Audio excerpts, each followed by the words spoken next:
So you can't help me fix this annoying affliction either? Precisely. It's already too deeply intertwined with your fate. Imagine your destiny is a tree.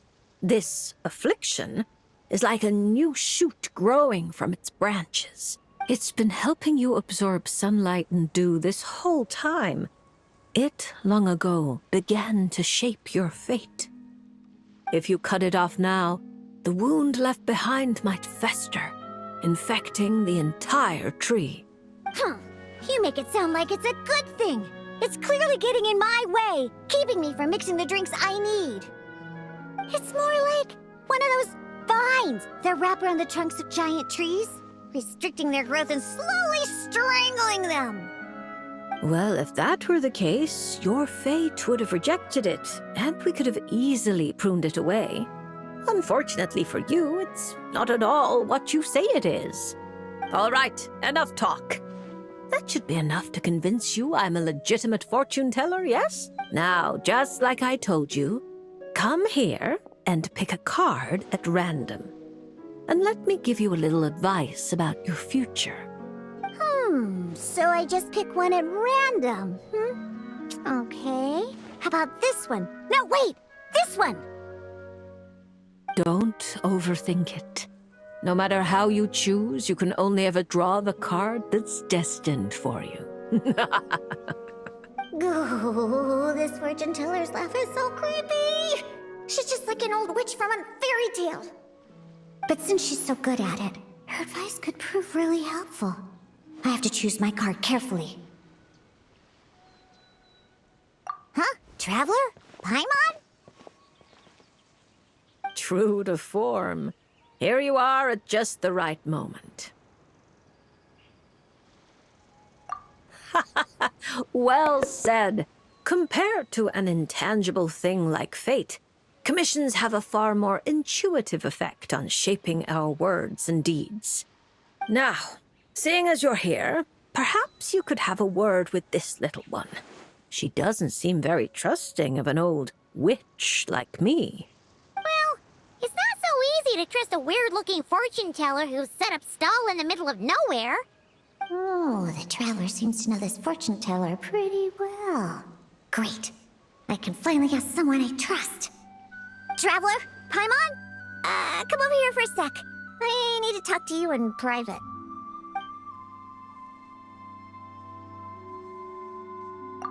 Looking for new ingredients, of course.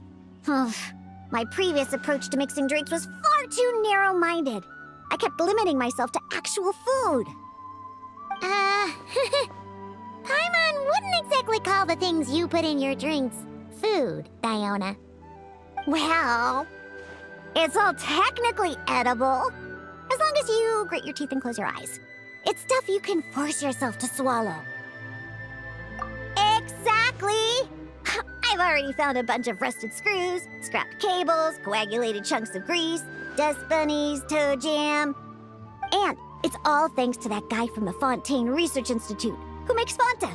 He's been a real help. Well, I heard that really tasty fizzy drink stuff comes from the Fontaine Research Institute, so I headed over to take a look. When I got there, Mr. Henri let me try a few bottles of the new Fanta flavors. Completely on the house. Mr. Henri doesn't smell of alcohol at all. Nope. He just smells like Fanta. Sweet and tangy. When stiff, and you can tell he's a reliable sort of grown-up. And he was the one who suggested I come to this stall. He said, my affliction is probably beyond the Research Institute's ability to analyze, but he heard that this weird fortune teller who showed up recently near the court of Fontaine, apparently, everyone who's been here says she's crazy accurate.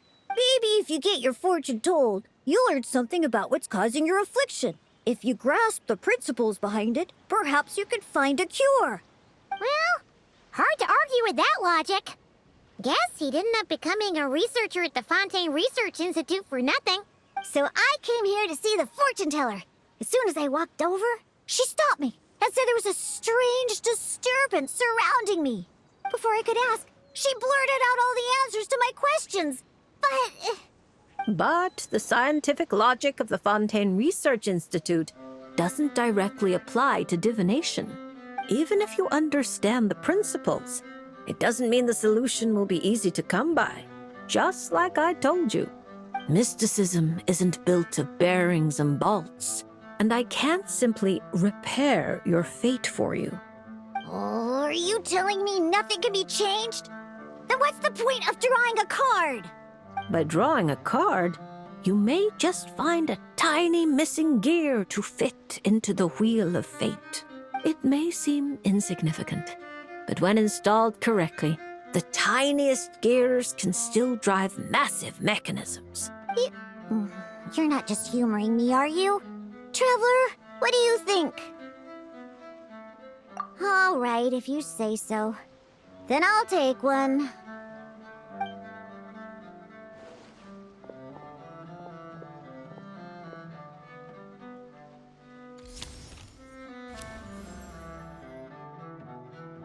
All right, here we go. Looks like it's... Oh my, how strange. To think the disturbance surrounding you has grown with such vigor. It's no longer a shoot, but a sturdy branch. How curious. Huh? What are you saying? Does this mean the drinks I mix will taste even better from now on? If we judge solely by your affliction, that would indeed be the case. Furthermore, the card you drew is the reversed High Priestess, which means you've been too focused on the illusions before the veil, which is precisely why you've been unable to pass through it for so long. That doesn't sound like it has anything to do with mixing drinks. I thought this card would tell me what ingredients I need to use. The lunar arcana aren't known for creating recipes. At least, not yet. But mixing drinks isn't the only way to find the answers you're looking for. The answer is to teach those old booze hounds a lesson, so they never get drunk and cause trouble again. You're certainly driven.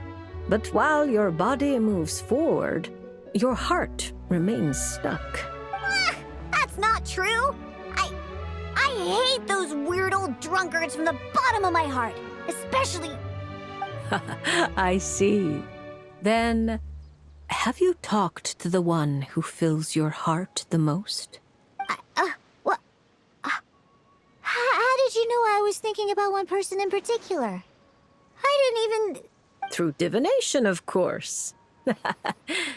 Perhaps you should cast aside your impatience and confused emotions and tell him how you truly feel.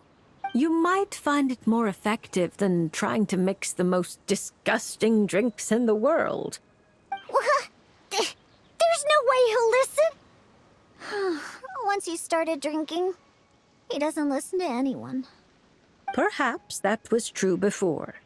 But now, you found a tiny gear from the Wheel of Fate. Return to its rightful place. Certain things might undergo subtle changes. You mean that? But it is just a card. Of course not that. I'm talking about your heart.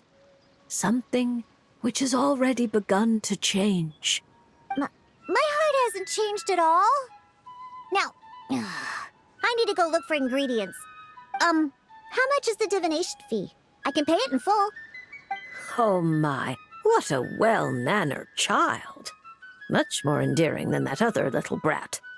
But there's no need for a fee. Just consider this a gift from a witch. Thank you. If you ever come to Mondstadt, I can treat you to a drink. I guarantee it'll taste delicious. Mondstadt, you say? Yes, if I get the chance, that might not be such a terrible idea. And thank you for helping me out, Traveler in Paimon. No matter the trouble, Paimon and the Traveler will swoop in and save the day. But swooping in is thirsty work. So once we're done, we wouldn't say no to some of your tasty drinks, Diona. It's a deal. Next time you're in Mondstadt, I'll treat you to the best drinks you ever tasted. The kind with absolutely zippo alcohol. By the way, if you have any more questions about your card, look for someone named Mona. You probably already know who I'm talking about. Mona? Yeah, I know her. She always orders the cheapest drinks. Is she a powerful fortune teller too? Ha! She's nowhere near my level. Still, she should be up to the task of reading the lunar arcana. Otherwise, she might as well hang up her hat. Just tell her you've brought a prophecy on behalf of the mighty astromancer Barbaloth Trismegistus as a test. Don't worry. As long as you say that, she'll do her best to interpret it for you. I think I got that. Astromancer Barbaloth Trismegistus. Yosa, that's a long name. Come to think of it, isn't Mona's name really long too? I think it was the what was it again?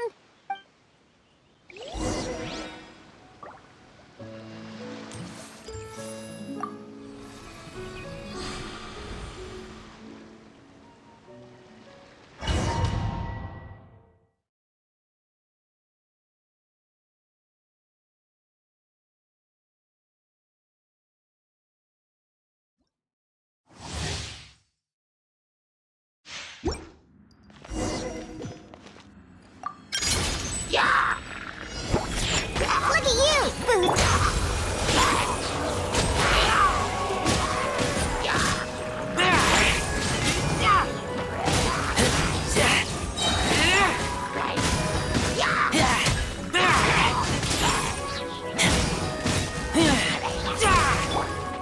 Scratch! Diona Special!